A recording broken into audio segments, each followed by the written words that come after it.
Hello, hello, hello! Magandang araw! Welcome back sa lahat ng Scorpio at sa mga bagong Scorpio na nakasubaybay. Welcome to my channel. Ako nga pala si Mystico Moreno or in short, Mismo. At dito sa aking channel, we will manifest love sa inyong Tagalog love reading na Mismo. Okay, so ang gagawin natin today ay ang inyong weekly love reading para sa March 9 to 15. Okay. Tingnan natin kung ano yung masasagot na energy from the collective. Okay. At habang binabalaso ko to, gusto kong magpasalamat sa lahat ng Scorpio na sumusuporta sa aking channel. Thank you, thank you, thank you. Sana patuloy niyo supportahan by liking this video. So, pag nilalike yung video, it will help the channel grow. At sa mga bago, sana supportan niyo rin po ang aking channel by subscribing, okay, by liking this video, and by engaging sa comment section. Okay? So, pag nag-grow yung channel ko, syempre, mas marami pang readings na magagawa para sa inyo. Mas mag-improve yung setup. And, yeah. Okay? At magtutuloy-tuloy lang ang channel na to. Okay? Salamat, salamat. So, ang gagawin ko ay bubunot ako ng 7 cards from this deck.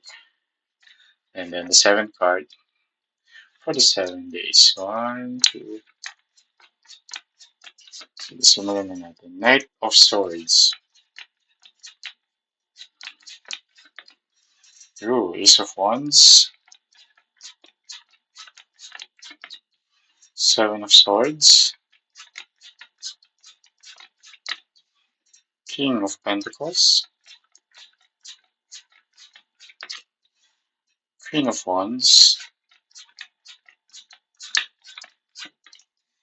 The Fool. And Strength card. Okay, bottom of the deck, the Tower. There's a change coming. Sige. So, there's a strong energy of Aries and Aquarius at Leo. So, pwedeng yun yung sign ng person ninyo. It doesn't have to yun na yung strong energy na nasasagap sa reading na to. So, pwedeng ibang signs pa rin naman. Okay, so for this week, yung energy na nasasagap sa connection ninyo or sa relationship ninyo with you and your person is the King of Swords and Ace of Wands. So,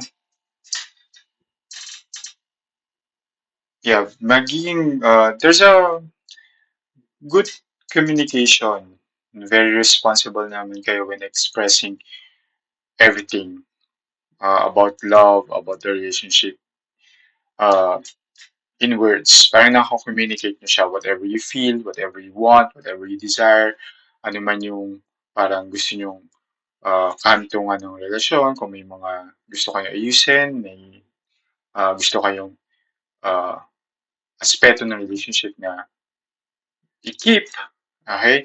So, na-express nyo naman siya. And as you can see here, there's really so much love, passion, and there's a desire for you to be together. Yung, alam mo yun, yung fire in the relationship talagang intense, di ba? And there's really a fresh start also when it comes to the relationship na lalo na kung may next phase siya ng relationship. However, okay, there's meron lang dito na parang may nafe-feel ako na someone's trying to um yung kasi Seven of Swords is a card of deception and medyo nakakabit siya kay King of Pentacles. And nakikita ko dito na parang um, meron, open naman kayo sa communication. Okay, pero meron kasi na um, yung one person, I can sense yun na yung person ninyo is trying to manipulate the situation when it comes to the finances. Okay? I can sense here na medyo may struggle lang si person mo when it comes to finances. Pero, um, para sa kanya, alam mo yun, medyo awkward pag-usapan ng finances or nahihiya siya siguro na um, express yung issues niya sa finances. Okay, yung stability on the material aspect of the relationship. Okay, pero I can see here naman na when it comes to the love per se, okay, minus the finances, ano naman siya, very open naman siya, very expressive naman tong tao na to. Okay? But there will be freedom from it. Okay? Mare-resolve naman tong financial concerns na kinakaharap ng tao ninyo, ng person ninyo, and there will be freedom from it. Freedom from that struggle, financial struggle. And kailangan lang talaga siya ng um, lakas ng loob and the confidence na mare-resolve siya. And I think it's also your role as the partner, di ba, to ask this person at kung na-confirm nyo na may problem nga siya or may concerns, not really big problem naman, pero may concerns lang siya when it comes to his or her finances, try to support this person. Not, hindi ko sinasabi na, okay, supportahan nyo financially. Pwede rin naman. Pero more on, encourage nyo yung person na to be strong na parang, oh, kaya mo yan, malalampasan mo yan. Nandito ka para supportan siya and if need talaga ng help, gagawa niyo ng paraan, tutulungan niyo yung person na to na ma-resolve itong concern na to. Pero tingnan natin ano pa yung detalye.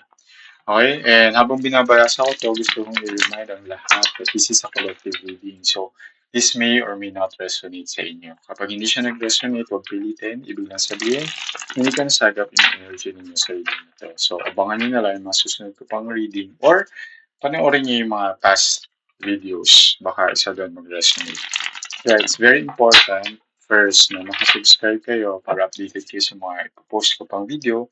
And second, better talaga na mag-book kayo ng personal reading kasi mas naka-align sa energy ninyo. Yun yung itatap natin sa personal reading. So, try nyo lang. Murang-mura lang naman ang aking personal reading. Kaya email nyo na ako kung gusto niyo isubukan. And, ayan, I'll provide the details sa inyo. Okay? So, sige, tingnan natin.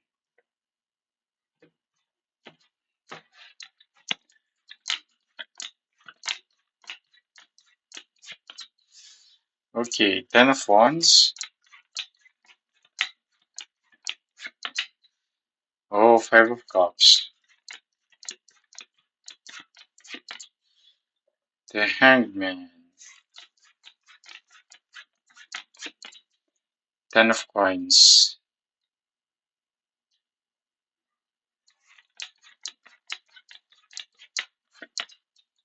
Oh, Ten of Swords.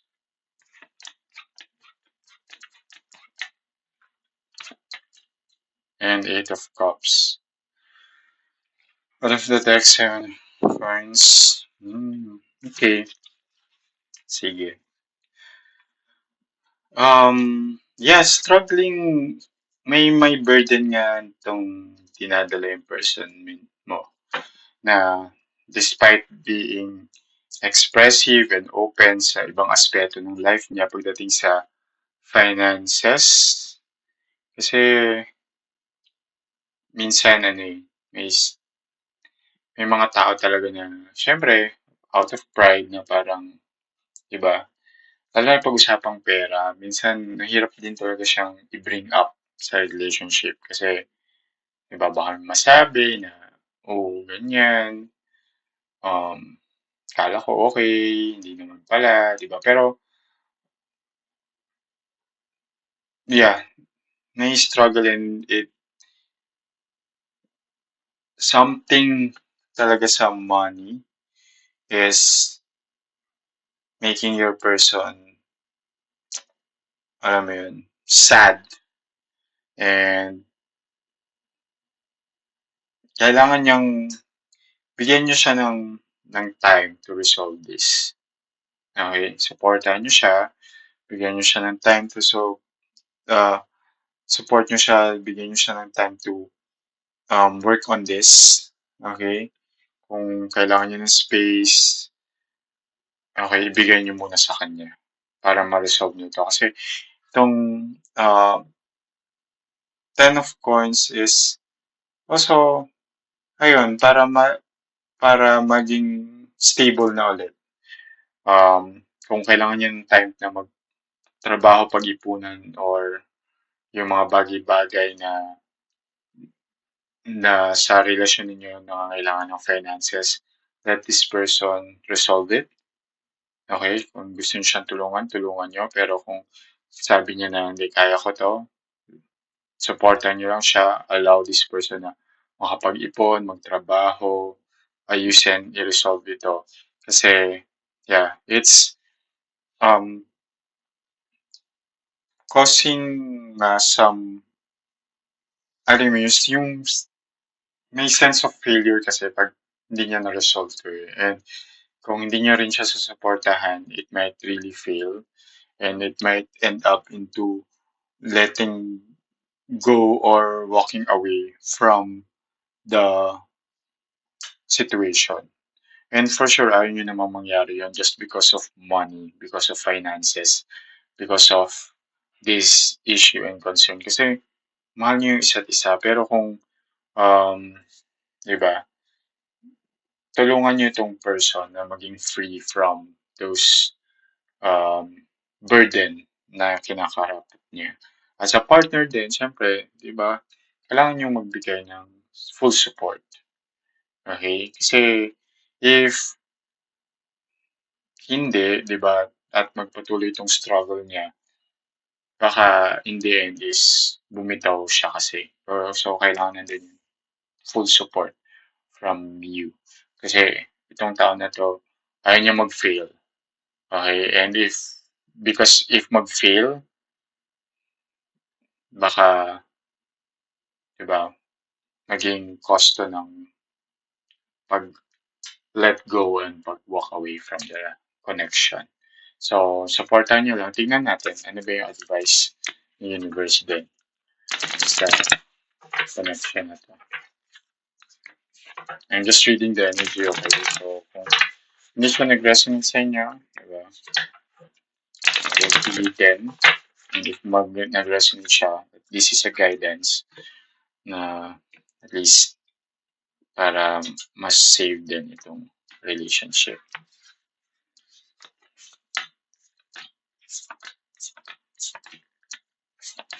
At least, diba, alam nyo yung gagawin. Spirituality, okay, yeah. So, just tulungan niyo yung tao na to. Ipag-pray niyo siya. Okay? Kailangan niya yun. Kailangan niya ng lahat ng any form of support and, diba,